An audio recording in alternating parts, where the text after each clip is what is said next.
system to be fit for purpose, for it to transform the fortunes of your country, you have to deal with the issue of access, you have to deal with the issue of quality and relevance. So it is within this context that I really evaluate, from an education standpoint, the manifesto of the MPP. In 2016, we came in, look at the issues of access and said, you know what? The most critical indicator for transformation of any nation through education is when you have a growing gross tertiary enrollment ratio. And the gross tertiary enrollment ratio of Ghana at that point was 16.19.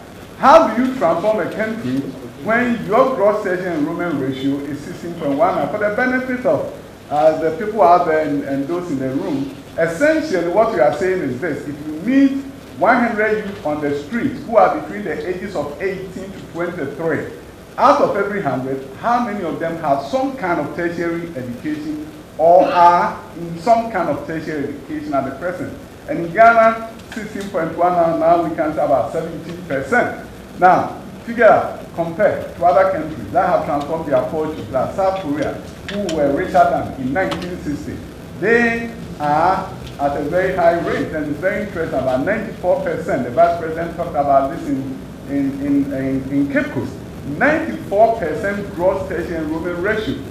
And you want to be like them, you want to move up, to build the big boys and girls around the country, we have to move up our gross tertiary enrollment ratio. But how can you move up your gross tertiary enrollment ratio when senior high school is not free? You have that bridge that has to be crossed. You have a river that has to be crossed. You move from secondary to tertiary. That bridge is not there. And therefore, there was a need to look at how do you bring about free senior high school? How do you ensure that you open the floodgates of secondary education to all so that you can then move to the bridge of, use that as a bridge to tertiary and move up your gross tertiary education numbers? No country has transformed its fortunes without taking a critical look at this. And that is the agenda, that is the plan. It's about transformation. So yes, free senior high school is good for the parents, it's good for the students, but it is even better for the nation. It is about the nation's fortunes and how we transform ourselves through education.